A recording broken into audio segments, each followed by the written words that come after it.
नमस्कार मुहली आपण को स्वराज। तो आमर यही जो वीडियो आमे करने को जाऊँ आज आम अमरनाथ भ्रमण कहानी उपरे आम भिडटा करने को जाऊँ। ए टोटाल सीरीज रहिबो। सीरीज रे अमरनाथ भ्रमण कहानी अमरनाथ कहानी विषय आम सब जानिबा। ता सहित जो सब कमेंट आपण माने देइथिले से कमेंट गुराक आम पढ़ीचु। टेक्निकल प्रोब्लेम जो आम रिप्लाय दे पारि नथिलु, मात्र आम सब पढ़ुचु। ता सहित आज वर्तमान जाई आम कमेंट रे आपण सजेस्ट करंतु को प्रकार वीडियो आपण देखिबा को चाहुचंती, कोन कोन टॉपिक रे वीडियो देखिया को चाहुचंती ताहा दया करी सजेस्ट करंतु। सेही परि भाबरे लाइक सब्सक्राइब करंतु। धन्यवाद। तो एबे मु स्वागत करबी बापा को। समस्त को नमस्कार। आज आम गोटे बढ़िया विषय आम आलोचना करिया जाऊचे, जोटा कि भ्रमण कहानी, जोटा अंगे लिभा कहानी, से विषय रे आम आलोचना करिया जाऊचे। विशेष करी आज विषयटी आम नहींचे अमरनाथ यात्रा बा अमरनाथ भ्रमण कहानी। एटा ए भ्रमण कहानी आमर जहाँ को कहिया जाऊँगी 2012 मसीह आम हिमालय जम्मू काश्मीर सहर को जाइलु। आउ से जो भ्रमण कहानी एते रोमांचकर थिला, एते आनंददायक, आउ सेटा को आपण माने सुनिले बहुत भल लागिवो। तेणु मु प्रथमे से जो अमरनाथ जो कहानी पछे जो पौराणिक गाथा रही, पौराणिक जो कहानी रही ता विषय रे आमे जानिया को चाहिबू जे आम दर्शक निहाती जानिया को चाहिए अमरनाथ गुंफा जोटा को आम कहूँ अमरनाथ यात्रा कहूचे, जोटा कि विभिन्न दृष्टि विभिन्न प्रकार आपण मान सब शुणी थे। जमीक गोटे बहुत लोक मैंने आमर हिंदू धर्मर लोक मैंने से जाती एवं सेटा को बेले बेले बहुत टेररिस्ट ग्रुप मतलब अटैक करने टार्गेट करती। तो कहीं एते महत्व कहीं आम पुराण रे कौन यार रही विशेषत्व? मु तो अमरनाथ कहीं नामकरण कराई से विषय कहबी। ता पूर्व आउ टिके पूर्वापर संपर्क नेकी मु कहूची आपन को। विशेषकर आमर जो भारत वर्ष जो महान देश, एठारे जो आध्यात्मिकता यार पौराणिकता और यार ऐतिहासिक जो पृष्ठभूमि इते महत्व एते विस्तार आउ ताकू आमे जेतिकी आमे शुणुचे एवं ताकू जदि वास्तव रे आमे से जगार पहुँची पारिबा एवं तार भौगोलिक परिवेश रे से स्थान रे पहुँची पारे जो आनंद उपलब्धि हम सेटा को भाषा रे अवर्णनीय। कारण आमे पढ़िले शुणिले चित्र देखिले जेतिकी लागिवो से जगार पहुँची गले ताकू अलगा लागे। तेणु सेई भितरे मु आपन को गोटे कथा कहूची।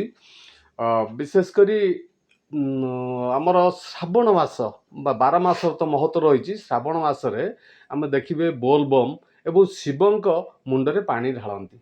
तार गोटे कारण ताकू जानी, जो हलाहल विष बाहरला समुद्र मंथनरू सेतिकी बेले शिव जेतेले पूरा नीलकंठ हो जाइछंती आ सब भक्त माने तांको मुंडरे पानी ढाली।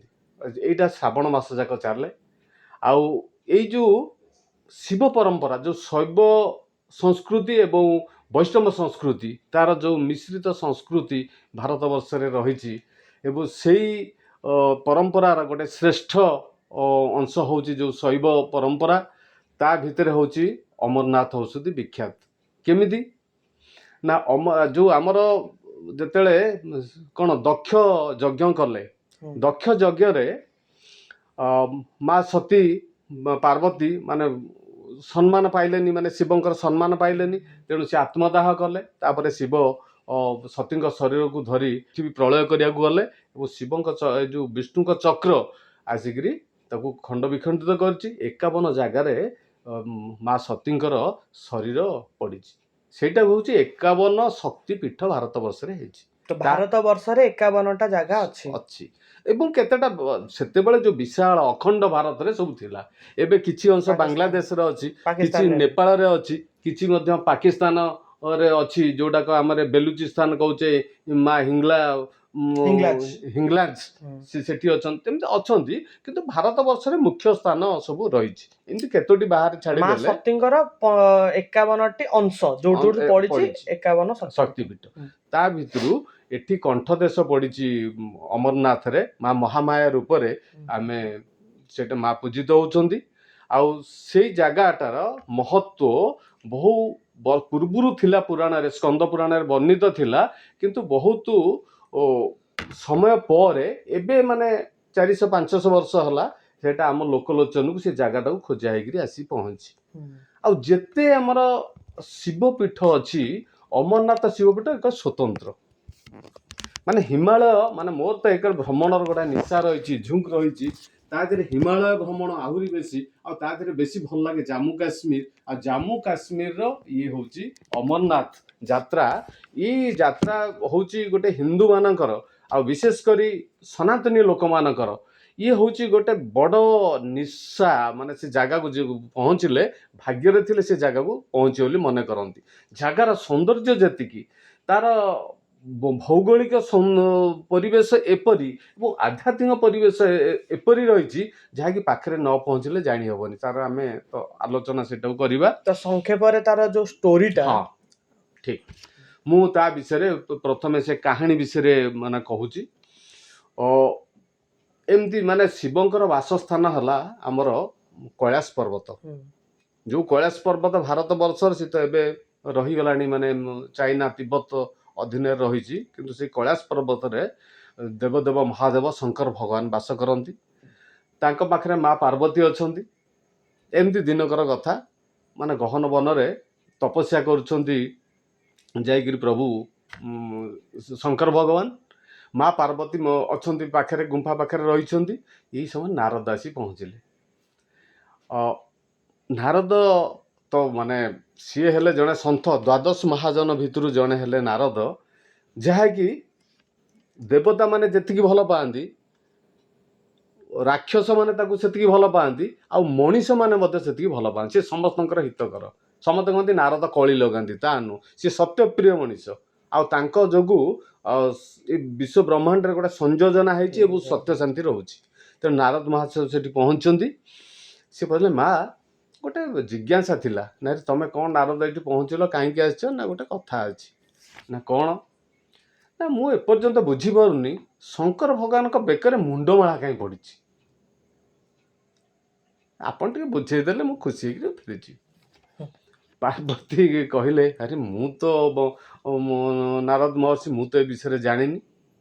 ନା ଗୋଟେ କାମ କରିବେ, ଯେତେବେଳେ ଆସିବେ ପ୍ରଭୁ, ସମୟ ସୁବିଧା ଦେଖିକିରି ଆପଣ ଟିକେ କଥାଟା ପଛରେ ବୁଝିଦେବେ। ଏତିକି କହି ସିଏ ତାଙ୍କ ବାଟରେ ଫେରିଗଲେ। ଦେବଦେବ ମହାଦେବ ସିଏ ପୁରା ଘୋର ତପସ୍ୟାରେ ଅଛନ୍ତି। ସିଏ କେତେବେଳେ ସମାଧିସ୍ଥ ହେଇଯିବେ, ସିଏ କେତେ ବର୍ଷ ଚାଲିଯିବ କିଛି ଠିକ୍ ଠିକଣା ନାହିଁ। ଯାହା ବି ହଉ, ତାଙ୍କର ସେ ସମାଧି ଭଗ୍ନ ପରେ ଫେରିଛନ୍ତି ଗୁମ୍ଫାକୁ। ମା ଅନେଇକି ରହିଛନ୍ତି। ଆଉ ତାଙ୍କ ଭିତରେ ପୁରା ଜିଜ୍ଞାସା ଯେ ଏଇଟା ମୁଁ ଜାଣିବି ଜିନିଷ କ'ଣ। ମୋତେ ନିଜର ସ୍ୱାମୀ ହେଇ ଏତେ ମୁଁ ତାଙ୍କର ଅର୍ଦ୍ଧାଙ୍ଗିନୀ, ଏତେ କାମ, ବଡ଼ ଭକ୍ତ, ମୋତେ କାହିଁକି ଲୁଚେଇକି ରହିଛନ୍ତି କହିନାହାନ୍ତି।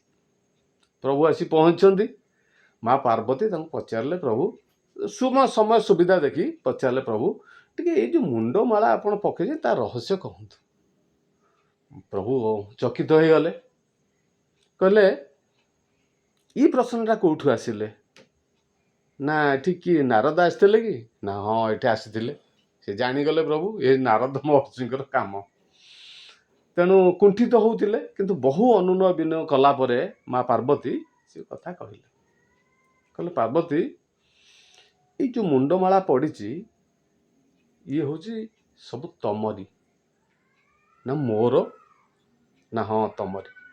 ମାନେ ତମେ ଏତିକି ଜନ୍ମ ନେଇଛ, ପ୍ରତି ଜନ୍ମ ସରିଲା ପରେ ମୁଁ ସେ ମୁଣ୍ଡଟାକୁ ଏଠି ମାଳା କରିକି ପିନ୍ଧେ। ସେଠୁ ମାଆଙ୍କର ଆହୁରି ଜିଜ୍ଞାସା ବଢ଼ିଲା, ନା ତମେ କ'ଣ ଅମର? ମୁଁ ଏମିତି ମରିଯାଉଛି, ତମେ ଅମର? ତାମାନେ ତମେ ଅମର ରହସ୍ୟ ଜାଣିଛ? ନା ହଁ ମୁଁ ଜାଣିଛି।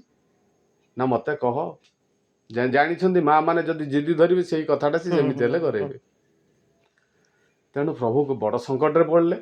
ସେ ଯାହା ହଉ କହିଲେ, ଗୋଟେ କାମ, ଗୋଟେ ନିଭୃତ ସ୍ଥାନ ବାଛିବା, ସେଇ ନିଭୃତ ସ୍ଥାନରେ ମୁଁ ଅମର ରହସ୍ୟ କହିବି, ଆଉ ଯିଏ ଏ କଥା ଶୁଣିବ ସେ ଅମର ହେଇଯିବ। ତେଣୁ ଆମେ ଦେବତା ଚଳିବ, କିନ୍ତୁ ଯେକୌଣସି ଜୀବ ଜୀବ ଅମର ଯଦି ହେଇଯିବ। ହେଇଯିବ ତାହେଲେ ସୃଷ୍ଟିର ଯୋଉ ପ୍ରକ୍ରିୟା ହୁଁ। ମାନେ ମୃତ୍ୟୁ ଅଛି, ଜନ୍ମ ଅଛି ମାନେ ମୃତ୍ୟୁ ହବ। ତେଣୁ ଇଏ ରହସ୍ୟ ଶୁଣିଗଲେ ଆଉ ତାହେଲେ ଆଉ ଲୋକଙ୍କର ଯୋଉ ଜୀବ ମାନଙ୍କର ଆଉ ମୃତ୍ୟୁ ହବନି।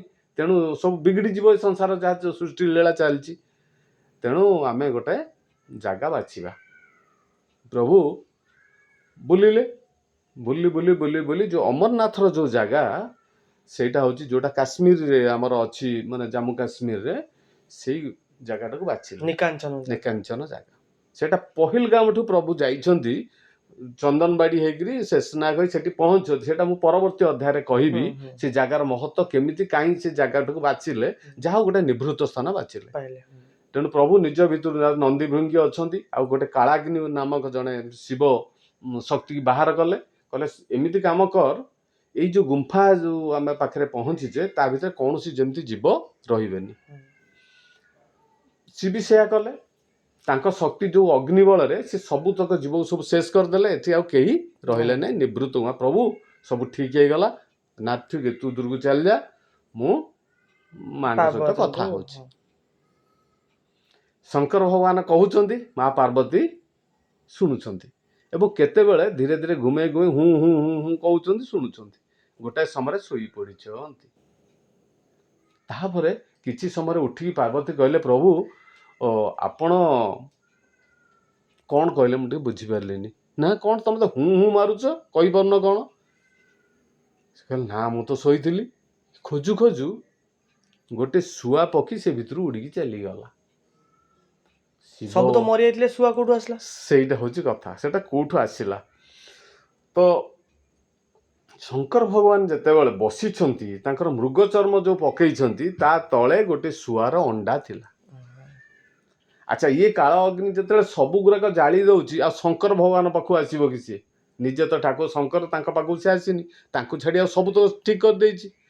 ସେ ଅଣ୍ଡା ଥିଲା, ଅଣ୍ଡା ଜୀବନ୍ତ ବୋଲି ଧରା ହବନି। ତାପରେ ଅଣ୍ଡା ଯେହେତୁ ଥିଲା, ଅଣ୍ଡା ଯେ ଗୋଟେ ପକ୍ଷୀ ଜୀବ ପ୍ରାଣୀ ସିଏ ବି ନୁହଁ, ତେଣୁ ତାର ବି ଭୁଲ ନାହିଁ। ଆଉ ଇଏ କଥା ଦେଖିଲା ବେଳୁ ପ୍ରଭୁଙ୍କ ତାପରେ ପ୍ରଭୁ ବସିଛନ୍ତି, ତେଣୁ ତାଙ୍କ ପାଖକୁ ତ ଆସିପାରିବନି କାଳାଗ୍ନି। ତେଣୁ ସେ ଯାହା ହଉ, ସେ ଅଣ୍ଡା ସେ ତାପରେ ଏଇ ବ୍ରହ୍ମଜ୍ଞାନ ଶୁଣିକିରି ତା ଦେହରୁ ଛୁଆ ଫୁଟି ଶୁଣିକିରି ଚାଲିଯାଇଛି। ଅର୍ଥ ତା ପେଟ ଭିତରେ ସେ ସୁଖ ପକ୍ଷୀ ସବୁ ଶୁଣିଛନ୍ତି, ଆଉ ସେ ତ ଅମର ହେଇଗଲେ, ଚାଲିଲେ। ତେଣୁ ଇଏ ଅମର ଶିବ ଦେଖିଲେ ସବୁ କଥା କହିଦବ, ଲିକ୍ ହେଇଯିବ କଥା ଗୁଡାକ। ତେଣୁ ସିଏ କଣ କରିଛନ୍ତି, ପଛେ ପଛେ ଗୋଡେଇଛନ୍ତି। ଶୁଆ ପଛେ ପଛେ ଗୋଡେଇଲା ପରେ ଶୁଆ ତ୍ରିଭୁବନ ବୁଲିଲା, କେହି ତାଙ୍କୁ ରକ୍ଷା କଲେ। ଶଙ୍କର ଭଗବାନ ପଛରେ ଗୋଡୁଛନ୍ତି, କିଏ ତାଙ୍କ ଶତ୍ରୁକୁ ରକ୍ଷା କରିବ? ତାପରେ ଶୁଆ କୁଆଡେ ଆଉ ନ ପାଇ ଶେଷକୁ ଆସି ପହଞ୍ଚନ୍ତି ବ୍ୟାସଦେବଙ୍କ ଯୋଉଠି ତାଙ୍କ କୁଟୀରରେ ପହଞ୍ଚନ୍ତି। ବ୍ୟାସଦେବଙ୍କ ପତ୍ନୀ ବସିଥାନ୍ତି। ଠିକ ସେଇ ସମୟରେ ପାଟି ତାଙ୍କର ଖୋଲା, ମାନେ ଗୋଟେ ଏଇ ଅବସ୍ଥାରେ ମାନେ ହାଇ ଆସିଛି। ସେଇ ସମୟରେ ଶୁଆ ଭିତରକୁ ପଶିଯାଇଛି। ସେଇ ସମୟରେ ଆସି ପହଞ୍ଚନ୍ତି ଶଙ୍କର ଭଗବାନ। ୟାଙ୍କୁ କହିଛନ୍ତି ବ୍ୟାସଦେବଙ୍କୁ ଯେ ତମେ ମୋ ଶତ୍ରୁକୁ ଫେରେଇ ଦିଅ। ନା କଣ ପ୍ରଭୁ, ମୁଁ ତ କିଛି ଜାଣିନି, ଗର୍ଭରେ ଅଛି। ଯେ ଇଏ ସେଠୁ କହିଲେ ବ୍ୟାସଦେବ, ନା ମୁଁ ମାରିପାରିବିନି ପ୍ରଭୁ, ଆପଣ ଯାହା କରିବେ କରନ୍ତୁ, ମୁଁ ମାରିପାରେ, କାରଣ ମୁଁ ନାରୀ ହତ୍ୟା ମୁଁ କରିପାରିବିନି। ସେ ପ୍ରଭୁ ଆପଣଙ୍କ ଇଚ୍ଛା। ଶଙ୍କର ଭଗବାନ ଦେଖିଲେ ସିଏ ବି ନାରୀ ହତ୍ୟା କରିପାରିବେନି, ତେଣୁ ଶଙ୍କର ଭଗବାନ ଫେରିଗଲେ। ସିଏ ତାଙ୍କ ଗର୍ଭରେ ରହିଲେ, ଅନେକ ବର୍ଷ ରହିଲେ, 12 ବର୍ଷ ବୋଲି ଲେଖା ହେଇଛି। ଅନେକ ବର୍ଷ ସେ ରହିଲେ, ଆଉ ସିଏ ବାହାରକୁ ଆସିଲେ ନାହିଁ। ତ ସିଏ ହେଲେ ଶୁକଦେବ। ଆମେ ଯୋଉ ପୁରାଣରେ ଯୋଉ ଶୁକଦେବଙ୍କ ବିଷୟରେ ପଢିଛେ, ସିଏ ହେଲେ ଶୁକଦେବ। ଯୋଉ ପରୀକ୍ଷିତ ଶୁକଦେବ, ଯୋଉ ଭାଗବତରେ ଆମେ ପଢୁଛେ, ସିଏ ହେଲେ ଶୁକଦେବ। କାରଣ ଇଏ ସ୍ୱୟଂ ଶଙ୍କର ଭଗବାନଙ୍କଠୁ ଶୁଣିଛନ୍ତି ବ୍ରହ୍ମଜ୍ଞାନ। ସେଇ ଯୋଉ ଗୁମ୍ଫାରେ ଶିବ ପାର୍ବତୀଙ୍କୁ ଅମର ଜ୍ଞାନ ଦଉଥିଲେ, ସେଇ ଗୁମ୍ଫାଟା ହେଲା ଅମରନାଥ। ସେଇ ଯୋଉ ଦର୍ଶନ ଅମରନାଥ। ଏବେ ବି ମଧ୍ୟ ସେଇ ଗୁମ୍ଫାରେ କପୋତ ସମସ୍ତେ ଦେଖିପାରନ୍ତି, ଅନେକ ଜାଗାରେ କପୋତ ବି ଦେଖନ୍ତି। ଶିବ ପାର୍ବତୀ ରୂପରେ କପୋତ ରହିଛନ୍ତି ବୋଲି ସବୁ କହନ୍ତି। କାହିଁକିନା ଆମେ ବି ଗଲାବେଳେ ଦେଖିଛୁ, ମୁଁ କହିବି ମୋ ସେ ପ୍ରସଙ୍ଗରେ, ସେଠି ମଧ୍ୟ ସେ ରହିଛନ୍ତି। ତେଣୁ କପୋତ ବି ସେଠି ରହିଛନ୍ତି। ଯୋଉମାନେ ସବୁ ଧର୍ମାର୍ଥୀ ଅଛନ୍ତି, ତାଙ୍କ ନଜରରେ ମାନେ ସେଇଭଳିଆ ଭଲ ଯଦି ପଡ଼ିଲା, ପୁଣ୍ୟ ସମୟ ପଡ଼ିଲା, ତାହେଲେ ସେଠି ମଧ୍ୟ ଅମରନାଥ ଗଲେ ଦର୍ଶନ ହୁଏ। ହଉ, ଠିକ ଅଛି। ତ ଆଜି ପାଇଁ ଆମେ ତ ଏଇ ଭିଡିଓଟା ନହେଲେ ଅଧିକା ଲମ୍ବା ହେଇଯିବ, ତ ଆଜି ଏଠି ରଖିକି ପୁଣି ଆଗାମୀ ଭିଡ଼ିଓରେ ଆମେ ପୁଣି କଣ୍ଟିନ୍ୟୁ କରିବା ଅମରନାଥ ଯାତ୍ରାକୁ। ତ ସେଥିପାଇଁ ଆମେ ଆମର ଭିଡ଼ିଓକୁ ଏଠି ଶେଷ କରିବା। ତ ସମସ୍ତଙ୍କୁ ପୁନର୍ବାର ଆମେ ଆମ ଭିଡ଼ିଓର ନିମନ୍ତେ କହି ରଖୁଛୁ, ଏଇଟା ଆମର ଅମରନାଥ ସିରିଜ୍ ରହିବ। ଏଥିରେ ଆମେ ବିଭିନ୍ନ ଆଗକୁ ଅମରନାଥ ସିରିଜ୍ କେମିତି ପ୍ରିପାରେସନ୍ ଯାତ୍ରାର, ତାର କ'ଣ କ'ଣ ରୁଟ୍ ଅଛି, କୋଉ ବାଟ ଦେଇ ଗଲୁ, କେମିତି ଗଲୁ, କ'ଣ କଲୁ, ବାଟରେ କ'ଣ ସବୁ ରହିଥିଲା, ତାର ଏକ୍ସପିରିଏନ୍ସ ସବୁ ଆଗକୁ ଭିଡ଼ିଓ ମାନଙ୍କରେ ଆମେ କହିବୁ। ତ ସେଥିମଧ୍ୟରେ ଆପଣଙ୍କୁ ଯାହା ଆଜି କହିଥିଲୁ ଫାଷ୍ଟରୁ ସଜେସନ୍ ଦିଅନ୍ତୁ କମେଣ୍ଟରେ। ବହୁତ ବହୁତ ଧନ୍ୟବାଦ। ଆପଣ ଚ୍ୟାନେଲଟି ସପୋର୍ଟ କରୁଥିବାରୁ ଧନ୍ୟବାଦ। ନମସ୍କାର। ସମସ୍ତଙ୍କୁ ଆମର ନମସ୍କାର। ଜୟ ଜଗନ୍ନାଥ। ବନ୍ଦେ ଉତ୍କଳ ଜଗନ୍ନାଥ। ବନ୍ଦେ ଉତ୍କଳ ଜନନୀ।